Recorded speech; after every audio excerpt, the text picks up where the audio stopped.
전에 제가 한번 말씀드린 적이 있는 것 같은데요. 가끔 사람들이 저에게 목사님 운동을 하십니까? 이렇게 묻습니다. 그러면 저는 운동을 한다고 제가 대답한다고 말씀드렸죠. 그러면 또 무슨 운동을 목사님은 하십니까? 묻고 저는 숨쉬기 운동을 합니다. 그렇게 대답한다고 했습니다. 달리기를 한다든지 숨이 가쁜 운동을 하게 되면 마지막에 이 숨 고르기를 아주 잘 해야 합니다. 그래서 숨쉬기 운동은 사실 굉장히 중요한 운동이라고 할 것입니다. 다만 저는 앞에 다른 부분들을 다 생략하고 이 마지막 숨쉬기 운동에 집중하는 그런 경향이 있습니다. 그러나 사실 숨쉬기 운동을 운동이라고 말하지 않는다 했습니다. 운동을 한다면 실제로 몸을 움직이고 땀을 내고 그리고 숨이 좀 차오르는 어떤 반복적인 활동을 말하는 것입니다. 그렇지 않다면 운동을 한다 말할 수 없는 것입니다. 요즘 애플워치 또 뭐죠? 갤럭시 워치 이런 것들이 있어서 하루의 운동량을 정리를 해주는데 그것 때문에 제가 아주 심각하리만큼 운동을 안 하는 것을 새삼 깨닫고 요즘 경각심을 가지고 있습니다. 날이 좀 풀리면 운동을 해야겠다 생각을 하는데 풀릴 기미가 없어서 걱정입니다. 여러분들도 운동을 꾸준히 하시길 권해드립니다. 왜냐하면 몸이 건강해야 또 우리의 영도 건강할 수 있기 때문입니다. 그런데 여러분, 이와 마찬가지로 만약 누군가가 여러분에게 여러분은 신앙생활을 하십니까? 물으면 아마도 여러분은 예, 신앙생활을 합니다. 그렇게 대답하실 것입니다. 그렇죠? 여러분 모두 신앙생활 하시죠. 그런데 여러분은 무엇을 하시는데 신앙생활을 한다고 대답하시는 겁니까? 여러분들은 신앙생활을 어떻게 하십니까? 누군가가 그렇게 물으면 과연 무엇이라고 대답을 하시겠습니까? 신앙생활은 무엇입니까? 라고 물을 때 여러분 무엇이라고 대답하시겠습니까? 아마도 많은 사람들이 나는 주일에 교회 갑니다. 그렇게 이야기할 것입니다. 그러나 솔직히 말씀드리면 주일에 교회에 오시는 것은 숨쉬기 운동과 같은 것입니다. 신앙생활을 잘 한 후에 당연히 나타나는 반응이 주일에 교회에 나와 예배하는 것이지 주일에 나와 예배하였다고 해서 신앙생활 한다 그렇게 말할 수는 없는 것입니다.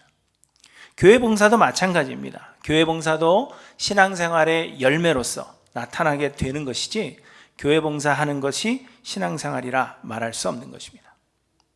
혹은 성경 읽고 기도하는 것으로 나는 신앙생활을 한다 그렇게 말하실 것입니다. 맞습니다. 하나님의 말씀은 영의 양식이요 기도는 영의 호흡이라고 했습니다.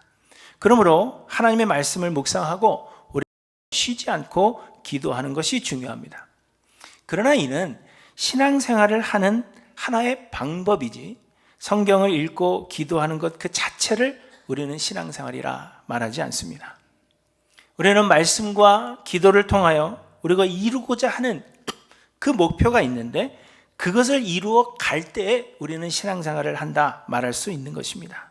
그렇지만 말씀과 기도를 통하여서도 우리가 이루어야 할 그 목표를 이루어 가지 않는다면 그 방향을 향해서 가지 않는다면 우리는 신앙생활한다 말할 수 없는 것입니다.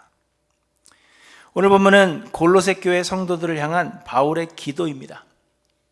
그리스도의 복음을 조침으로 인하여서 하늘의 소망을 가지고 예수 그리스도에 대한 믿음과 성도에 대한 사랑이 충만한 이 골로새 교회의 성도들을 칭찬하고 하나님 앞에 감사한 바울은 이제 골로새 교회 성도들을 위하여 하나님께 기도하고 있는데 그 기도의 제목이 무엇인지를 오늘 본문에서 기록하고 있는 것입니다. 내가 너희를 위해서 기도하는데 나는 이러한 것들을 위해 기도한다 이렇게 이야기하는 것입니다.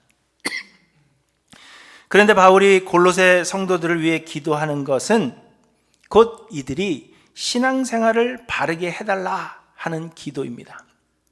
그리고 오늘 본문의 바울의 그 기도의 제목들은 그래서 무엇이 신앙생활인가 하는 것을 우리에게 말씀해 주시는 겁니다. 바라기는 오늘 말씀을 통해서 우리도 그저 숨쉬기 운동에 만족하는 것이 아니라 바른 신앙생활을 하는 그러한 성도님들이 모두 되시기를 간절히 소망합니다.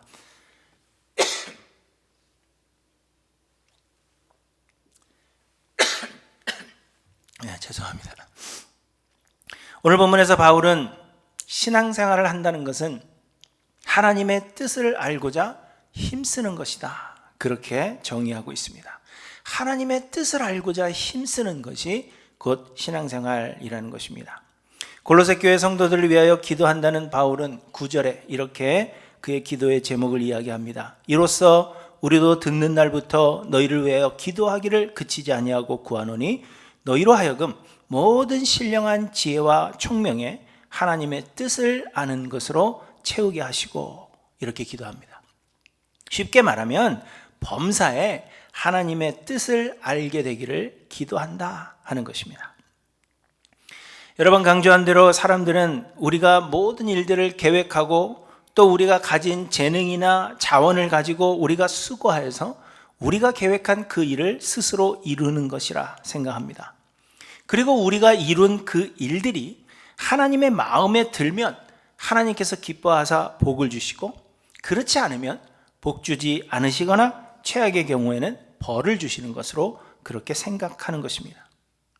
그래서 사람들은 자신에게 있는 모든 자원을 총동원해서 열심을 내어 하나님이 기뻐하실 만한 그 일을 해내고자 노력하는 것입니다. 그리고 그것이 신앙생활이다 생각을 하는 것입니다.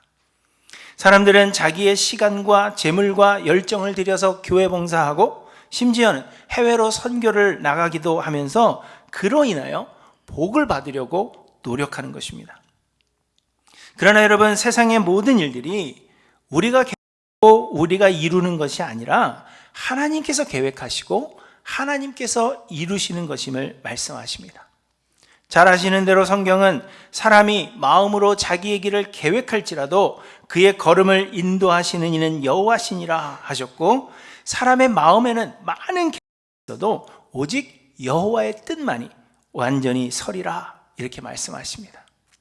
우리는 우리 사람이 계획하고 사람이 계획을 이루는 것 같지만 실상은 그 안에는 하나님께서 계획하시고 하나님께서 계획하신 그 일을 이루신다는 것을 말씀하시는 것입니다.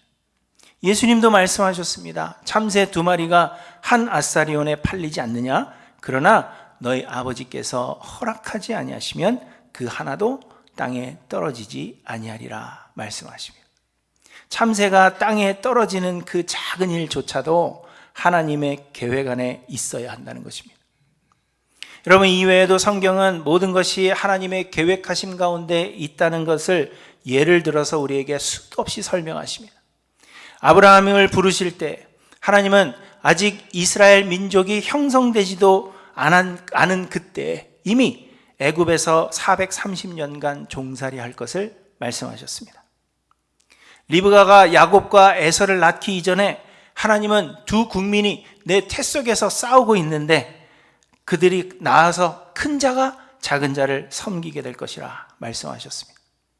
모세를 보내실 때에도 하나님은 10가지 재앙을 준비하셨습니다. 그리고 그 재앙을 모두 그 땅에 내리시기까지 바로의 마음을 완악하게 하셔서 이스라엘을 보내지 않으실 것임을 말씀하셨습니다.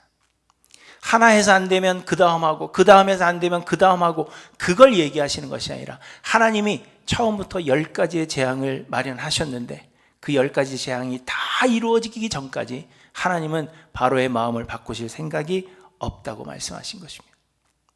선지서의 모든 말씀들은 우리가 하나님께 잘해서 심판을 면하자 하는 말씀이 아니라 이미 하나님의 심판은 결정되었으며 예수 그리스도를 통하여 구원하실 것에 대한 예언의 말씀을 우리에게 주시는 것입니다. 그리고 하나님은 구원 얻을 자들을 미리 예정하셨다고 성경이 말씀하고 있습니다. 여러분, 이처럼 세상의 모든 일들은 이미 하나님의 계획하심 가운데 있고 우리의 삶은 하나님이 계획하신 바를 이루시는 과정입니다. 우리의 삶의 작은 일까지도 하나님이 허락하지 아니하시면 일어날 수가 없고 모든 것이 하나님의 계획하심 가운데 있는 것입니다. 오늘 이렇게 눈이 많이 오는데 제가 계속 이 날씨를 확인하는데 아침까지 눈 안 오거든요. 근데 새벽에 일어났더니 눈이 많이 와 있더라고요. 그런 가운데서도 오늘 이 자리에 나오시게 된 모든 것이 하나님의 계획이라는 것을 말씀하고 있는 것입니다. 그렇다면 여러분, 우리의 삶에서 일어나는 모든 일들이 하나님의 계획하심이라면 그것을 계획하시고 그 일을 행하시는 데에는 하나님의 뜻이 있다는 것을 우리에게 말씀하고 있는 것입니다.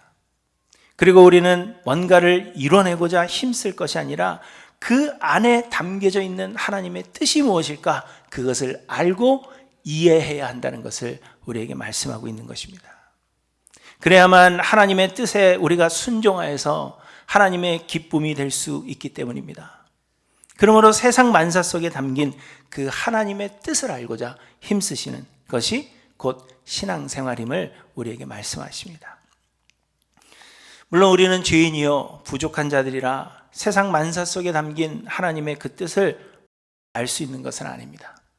그럼에도 불구하고 하나님은 구하는 자에게 지혜를 풍성하게 주시고 혹은 하나님의 뜻을 다 이해할 수 없어도 구하는 자들의 마음에 평강을 주신다 말씀하십니다.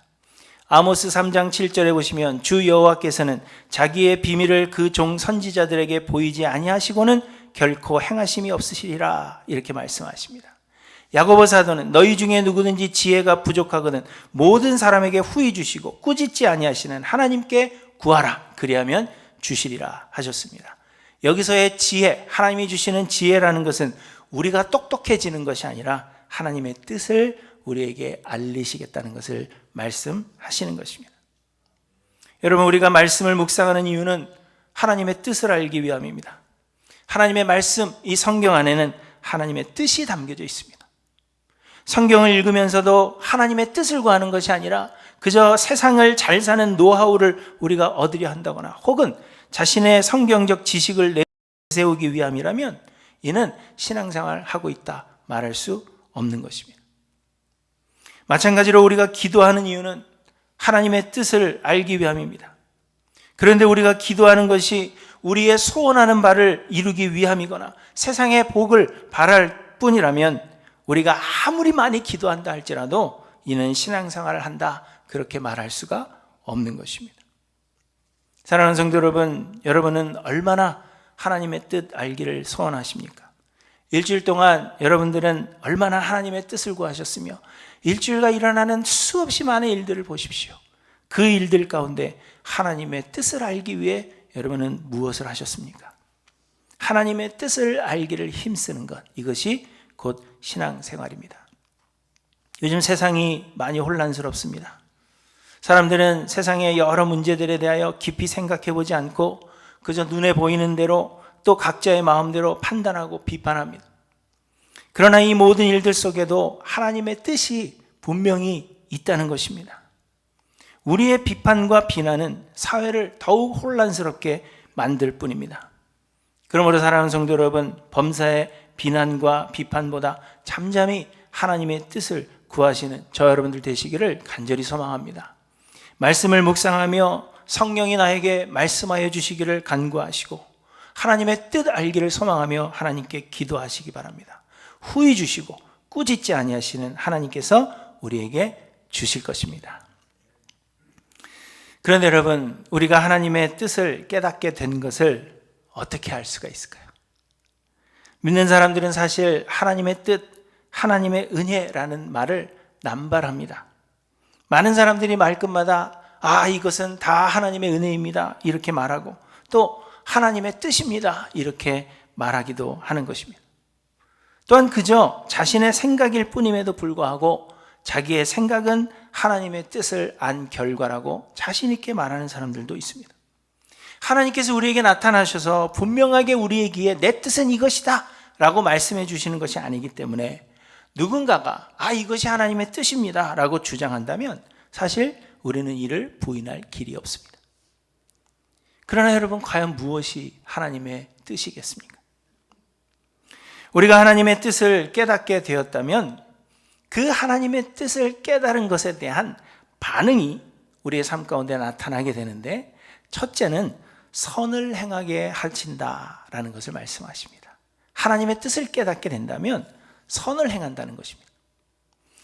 본문 10절에 보시면 바울의 골로새 교회 성도들을 향한 두 번째 기도의 제목을 말씀하시는데 말씀하십니다. 주께 합당하게 행하여 범사에 기쁘시게 하고 모든 선한 일에 열매를 맺게 하시고 하나님을 아는 것에 자라게 하시고, 이렇게 말씀하십니다.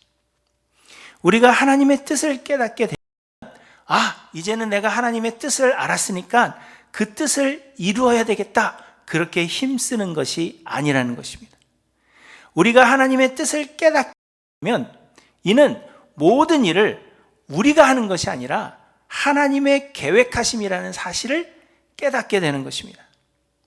그러면 우리가 하나님의 뜻을 이루어 드리기 위해서 수고하는 것이 아니라 그저 하나님의 기뻐하시는 자가 되기를 소망하게 된다는 것입니다. 사람들은 종종 우리가 하나님의 뜻을 이루어 드려야 한다라는 말을 하는데, 우리는 하나님의 뜻을 이루어 드릴 능력이 없는 자들입니다. 하나님의 뜻이 있고 그 뜻을 알면 내가 그 뜻을 내 힘으로 이루어 드리는 게 아니라는 이야기입니다. 하나님의 뜻을 안다 하는 것은, 깨닫는다 하는 것은, 이 모든 것이 하나님께서 하시는구나 하는 것을 깨닫게 되는 것과 같은 것입니다. 그래서 우리는 세상의 모든 일들은 하나님께 맡기고 하나님께서 행하시도록 맡기게 되고, 우리는 하나님께서 기뻐하시는 하나님의 계명을 지키는 일에 힘쓰게 된다는 것입니다. 본문이 말씀하시는 모든 선한 일은 하나님이 주신 계명이고, 주께 합당하게 행하여 범사에 기쁘시게 하는 것 역시 주께서 주신 계명을 지키는 것을 의미합니다. 하나님을 아는 것에 잘한다 하는 것 역시 그저 우리가 하나님 지식을 쌓게 된다는 것을 의미하는 것이 아니라, 하나님을 아는 것은 하나님과 관계하는 것이고, 이는 곧 하나님의 성품을 담는 것, 곧 예수 그리스도의 성품을 닮아가는 것을 의미하는 것입니다. 하나님의 뜻을 깨달은 자들은 모든 것은 다 하나님께 맡기고 우리는 그저 하나님의 계명을 지키는 일에 힘쓰게 된다는 것입니다. 곧 하나님의 계명을 지키고자 힘쓰는 자들, 예수 그리스도의 그 성품을 담고자 힘쓰는 자들이 하나님의 뜻을 깨달은 자들이라는 것을 말씀하고 있는 것입니다. 그렇다면 여러분, 하나님이 우리에게 주신 계명은 무엇입니까? 그 계명을 하나로 요약하면 이웃을 내 몸과 같이 사랑하라 하신 것입니다. 사도 요한은 그의 계명은 이것이니 곧 그 아들 예수 그리스도의 이름을 믿고 그가 우리에게 주신 계명대로 서로 사랑할 것이니라, 이렇게 말씀하십니다. 우리가 하나님을 사랑하는 것은 이웃을 사랑하는 것으로 나타난다는 것입니다. 성경은 말씀하십니다. 내가 사람의 방언과 천사의 말을 할지라도 사랑이 없으면 소리나는 구리와 울리는 꽹과리가 되고, 내가 예언하는 능력이 있어 모든 비밀과 모든 지식을 알고 또 산을 옮길 만한 모든 믿음이 있을지라도 사랑이 없으면 내게 아무것도 아니요, 내가 내게 있는 모든 것으로 구제하고 또 내 몸을 불사르게 내줄지라도 사랑이 없으면 내게 아무 유익이 없느니라, 이렇게 말씀하십니다. 여러분, 하나님을 깨닫는다면 우리는 하나님의 놀라운 계획 앞에 잠잠할 수밖에 없고, 우리는 그저 하나님이 주신 계명을 따라 이웃을 사랑하게 된다는 것을 말씀하고 있는 것입니다. 사랑하는 성도 여러분, 저는 여러분들이 모든 신령한 지혜와 총명에 하나님의 뜻을 아는 것으로 채우게 하시기를 간절히 기도합니다. 둘째로, 우리가 하나님의 뜻을 깨닫게 되었다면 우리는 모든 일에 인내하게 됩니다. 본문 11절에 골로새 교회를 향한 세 번째 기도의 제목을 기록하는데, 그의 영광의 힘을 따라 모든 능력을 능하게 하시며 기쁨으로 모든 견딤과 오래 참음에 이르게 하시고, 이렇게 말씀하십니다. 빌립보서에서 바울이 내게 능력 주시는 자 안에서 내가 모든 것을 할 수 있느니라 말씀하신 것을 여러분 기억하실 것입니다. 그때의 그 능력이라는 것, 하나님이 주신 능력이라는 것은 모든 환경에 만족하고 그래서 인내하며 하나님의 뜻을, 계획을 기다리는 능력을 말하는 것입니다. 오늘 본문에서도 모든 능력으로 능하게 기도하고 있는데, 그 뒤에 나오는 구절인 모든 견딤과 오래 참음에 이르게 하심을 연결하여 생각한다면 이 능력 역시도 인내하는 능력이라 하는 것을 알 수가 있는 것입니다.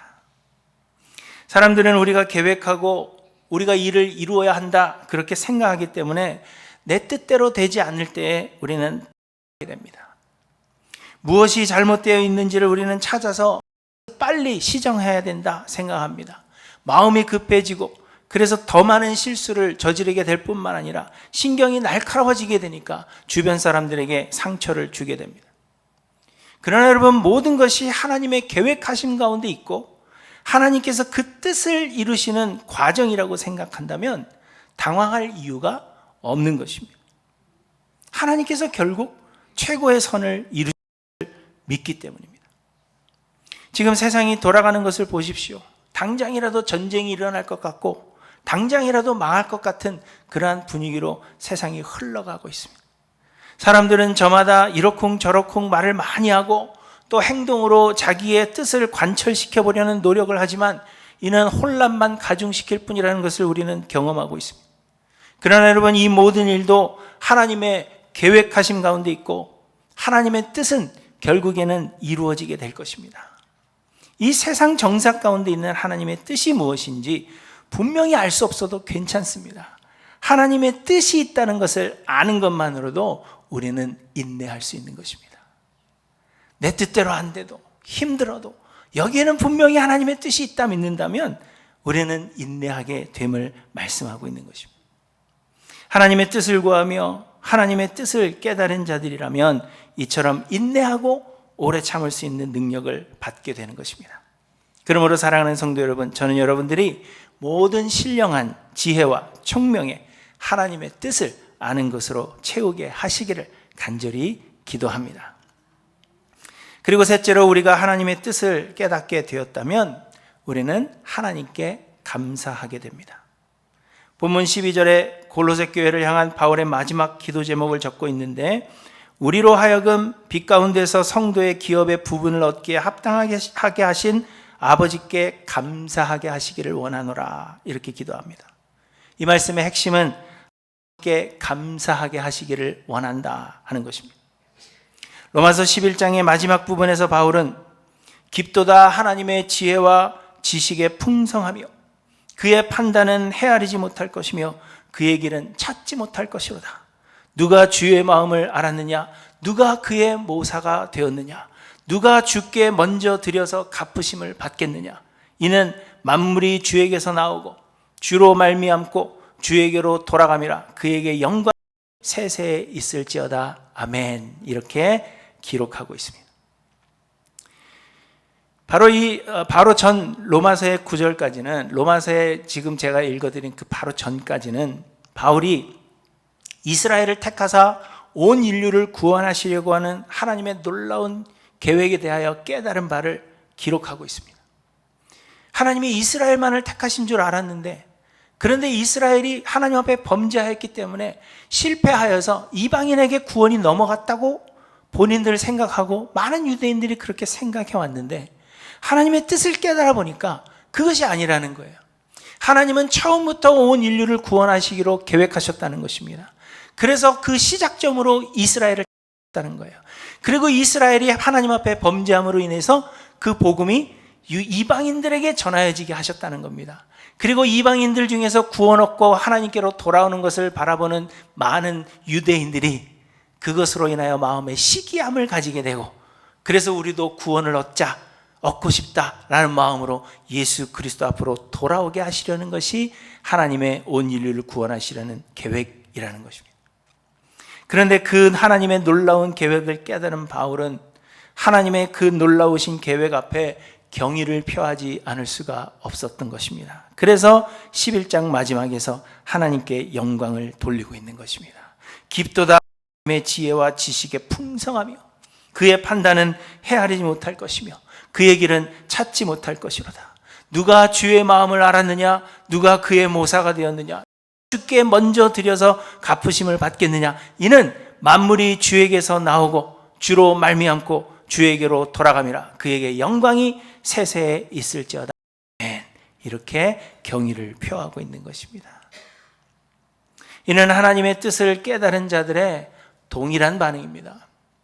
홍해를 건너 출애굽한 이후에 비로소 하나님의 뜻을 깨달은 모세와 미리암이 하나님께 감사하며 찬양합니다.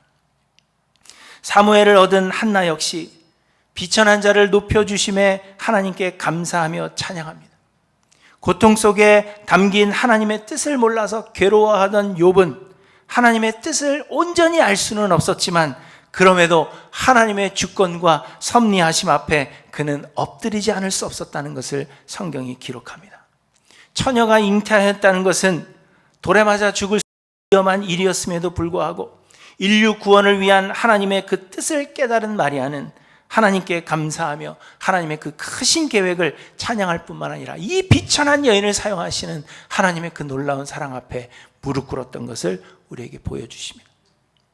여러분, 하나님의 계획은 우리가 상상할 수 없이 큰 일입니다.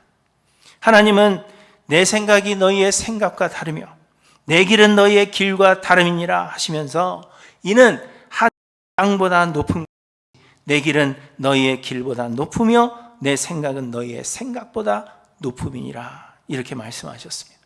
또 하나님은 내가 알지 못하는 크고 은밀한 일을 내게 보이리라 말씀하셨습니다.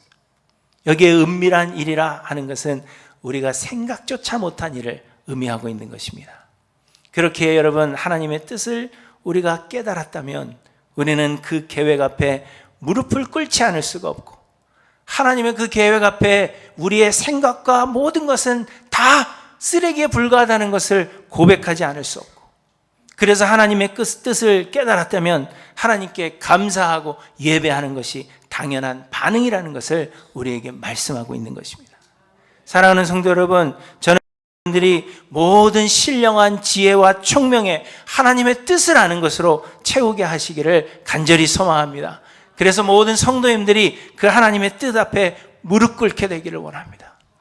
내 생각, 내 마음에 있는 것, 내 소원, 이 모든 것들을 다 내려놓고 하나님 앞에 잠잠하게 무릎 꿇고 하나님의 뜻이 이루어지기를 인내하고 기다리며 하나님 앞에 간구하시는 저 여러분들 되시기를 간절히 소망합니다.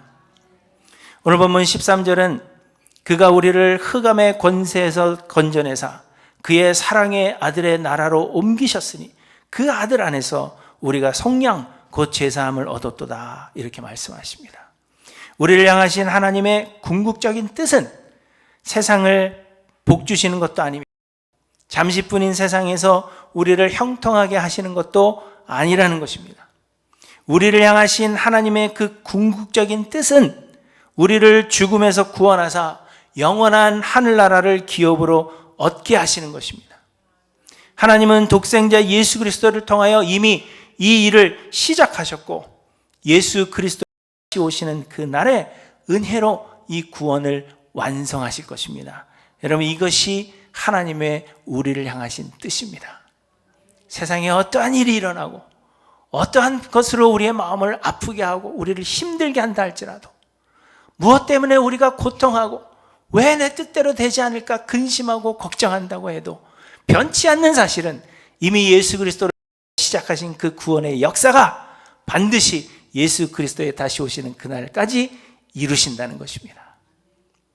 그러므로 여러분, 우리가 하나님의 이 궁극적인 뜻을 알고 믿는다면 우리는 세상에 일어나는 일들에 그렇게 연연하지 않을 것입니다. 내 소원과 계획을 이루려 하기보다 이웃을 사랑하라 하는 하나님의 계명을 지켜 하나님의 기쁨이 되고자 힘쓸 것이고, 모든 일에 잠잠하고 인내하며 하나님의 뜻이 이루어지기를 기다릴 것이며, 또 반드시 이루어질 하나님의 크고 놀라운 그 계획 앞에 경의를 표하며 하나님께 감사하고 또한 예배하게 될 것입니다. 그러기 위해 우리는 하나님의 뜻을 알기를 소원해야 하고 하나님의 뜻을 알고자 말씀을 묵상하고 기도하는 것, 그것이 곧 신앙생활임을 말씀하고 있는 것입니다. 하나님의 뜻을 알기를 원하지도 않고 힘쓰지도 않는다면 우리가 생각하는 그 수많은 신앙생활이라는 것에 대한 열심에도 불구하고 우리는 전혀 신앙생활을 하고 있지 않다는 것을 말해주는 것입니다. 사랑하는 성도 여러분, 여러분은 신앙생활을 하고 계십니까? 우리 할례 모든 성도님들이 바른 신앙생활 하시기를 기도합니다. 하나님의 뜻을 알고자 힘쓰기를 기도합니다. 합니다. 그래서 모든 신령한 지혜와 총명에 뜻을 아는 것으로 채우시기를 기도합니다. 그리하여 주께 합당하게 행하여 범사에 기쁘시게 하고 모든 선한 일에 열매를 맺게 하시며 하나님을 아는 것에 자라게 하시고 그의 영광의 힘을 따라 모든 능력으로 능하게 하시며 기쁨으로 모든 견딤과 오래 참음에 이르게 하시고 우리로 하여금 빛 가운데서 성도의 기업의 부분을 얻기에 합당하게 하신 아버지께 감사하게 하시기를 우리 주 예수 그리스도의 이름으로 간절히 축원합니다.